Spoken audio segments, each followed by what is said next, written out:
Your Steve Jones Show podcast is loading now. The Steve Jones Show podcast is sponsored by Sunbury Motors, North 4th Street in Sunbury, and Sunbury Motors Kia, routes 11 and 15 in Hummel's Wharf. From USA Today, the outstanding Bob Nightengale. Bob, how have you been?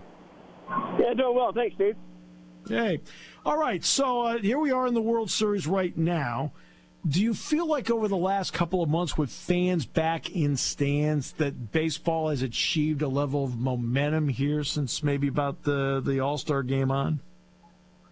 Yeah, definitely. I mean, crowds were down this year. Attendance is down in all but two ballparks, the White Sox and the Padres. But, even Rob Manfred said yesterday, we still didn't make money, but we didn't lose $3 billion like last year. So, they're encouraged for sure. So now that brings us up with all the momentum with some really good series and what looks to be a promising World Series. Is there still something that hangs over that December 1st deadline? Is that hanging over what we're looking at right now? Not really. I mean, the players aren't talking about it. No one's really talking about it, more the media thing. And, they always get, it seems like everything always happens at the last hour. And, hey, if it doesn't get done December 1st, why not December 8th or December 15th? Still got a few months, before spring training. I don't think either side can afford any kind of work stoppage. I don't care if you postpone one game of spring training. I think the fans will go nuts, and it'll be a big hit for the sport, and they, people are watching other things now. I mean, football, of course, has been number one for a while. NBA has passed it up. Got to be careful if the NHL doesn't pass it up. What does it tell us about the Braves? I mean, this is we've been able to see some showcasing of some young stars in the World Series. Mookie Betts in 18, Juan Soto, obviously in 19. I mean, players like that. But no Ronald Acuna Jr. this time because of what happened to him in July. What does it tell us about the Braves that they're still here despite not having a marvelous talent like that available? Just a resilient team. I mean, they went and got four outfielders to replace Acuna. None of them were, all-stars. Nobody was that great. But, they went out and got after it. Same, last night they lose Charlie Morton, their game one starter, but, shake it off and win. So it's a tough bunch for sure. And that infield, that's one of the best infields I've ever seen. I mean, it's almost like Gold Glovers almost at every position. And, all but the shortstop, Dancy Swanson, we hit 30 home runs last year. Yeah. It's interesting. Obviously, in the postseason, we've seen, and this is not a recent trend. We've seen it a lot where the tolerance for the pitcher of the moment on the mound is really thin. Yet, you manage one way in the regular season and win 95 games in Houston's case, or 88 games in the Braves' case. How interesting do you find it that the philosophy changes from the 6 months where you won 95 times to now in the postseason? How interesting have you just found the dynamic?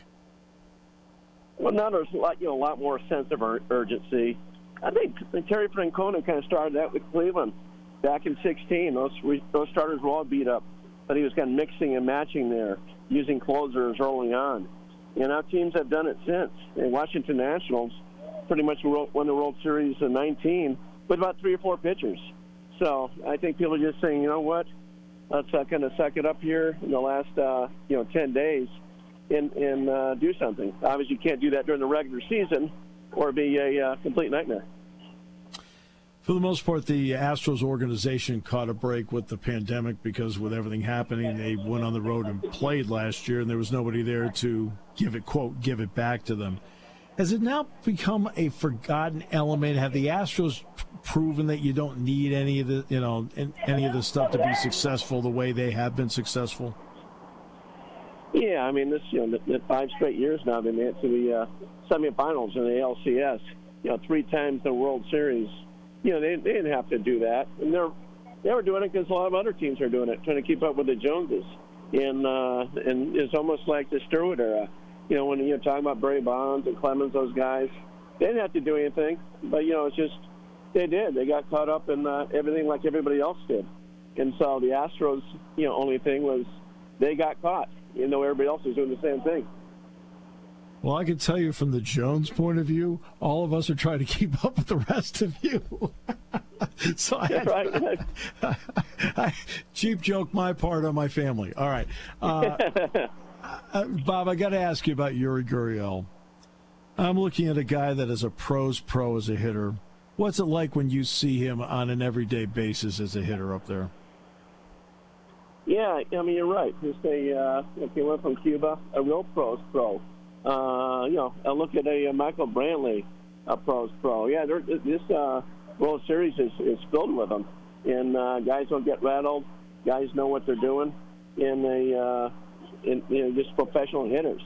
So yeah, it's fun watching Gurriel and a guy like Brantley, just pure hitters. We'll look at baseball, and there's certain guys you can pick out that are staunch analytics guys, and they manage that way. Some have a little more leeway. Alex Cora is a little bit like that. When you look at Brian Snitker and you look at Dusty Baker, how do you categorize them as managers and how they integrate analytics, and to what extent do they use analytics? Well, they use it because it's at their disposal, but they manage with their eyes. They're not going to do what Kevin Cash did last year and pull a guy when he's dominating. There's no scripts. They have an idea, but they can change that script. There's a reason they're not successful. Both these guys, too, manage the minors and coach and everything else. But Chucky Snitker, and a guy like that just paid his dues. It's interesting, baseball provides drama beyond words, especially those great late-inning moments.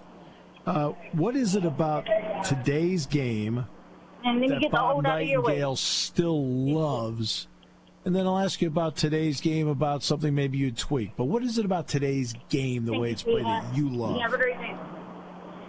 Well, it's changed a lot. There's a lot of things I'm not crazy about. It's still a fun game, a pure game. But the analytics and stuff have changed things. A lot of things aren't the way we're used to it. A lot of the former players don't like the game the way it is today. So it's different, but still baseball. If you could tweak it, then so we sit down. Hey, Bob, I'd like a couple of suggestions. How would you tweak it? Well, I'd like to see more emphasis on the starting pitching. Yeah, I'm with you. Yeah, and instead of just all this bullpen stuff. Yeah, see, I'm with you. I'd like to see more emphasis on starting pitching and I'm a big believer that if the guy has it on a given night and they can't hit you, there's a reason. Because he's that good. And I'm sorry, I still want to hit the ball to the right side and move it to the third. I still want to go hit and run. Those are still things I still love about the game. I don't know about you. Yeah, you still like to see a marquee pitching matchup and not, a one bullpen game against another bullpen game. So we miss that. People get excited about great pitching matchups. A lot of times we're missing that. Bob, how would you change the length of game? What suggestions would you give to the length of games? Because in 2011, I'll give you give the fans an example. I'm not telling you. 2011, when the Rangers played the Tigers, the 2 9-inning games that they had the earliest were 3:07 and 3:08. When the Red Sox played the Astros, the time of their 9-inning games, the first two were 4:07 and 4:08. That's an hour extra. What do you think length of games is doing to perception, and what would you change, if anything, to get the length of games down to something that seems more reasonable? Well, I think I think what they want to do is a pitch clock. A pitch clock will change a lot of things. I think that will speed up the game. But I tell you what, Steve, I mean, it's come the Giants and Dodgers NLCS. There was one night it was 4 hours, and it felt like 2 hours. If there's enough action going on, I don't think it matters. Last night was, I think, about a 35-minute first inning, but at least there was action involved. So it was actually entertaining, and you weren't looking at your watch and, oh, my God, how long is this game going to go? See, that's a great point. I completely agree with that point. If there's action, it doesn't matter about length, right, at all. I completely agree with that because now you've got people engaged with what's going on because something's happening. Yeah, I mean, those games that started were going along, too, and nobody cared because there's so much action. As long as you have stuff going on the base pass, guys trying to steal bases. And what people are so sick of is just the whole home run, strikeout, walk. That gets tiring. That gets boring. You want to see action on the base pass. You want to see guys put the ball in play. And that's why, particularly the Astros, fun team to watch because they put that ball in play. They don't strike out like a lot of teams. Exactly. It is a series that has a guy like Freddie Freeman. It's a series that has Correa, Altuve, Bregman. Is there an under-the-radar guy in this series that America should take a long look at and say, that's part of the future of the game? Is there a guy in this series like that? Yeah, the third baseman for Atlanta, Austin Riley. Yep. Keep an eye on this kid. I mean, he came, they're ready to give up on him. They're talking about trading this guy. He plays Gold Glove defense now. Ron Washington helping him out. Hit over 30 home runs, driving 100.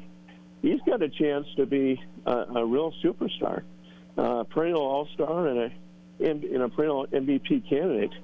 So this guy, this guy's got lofty potential.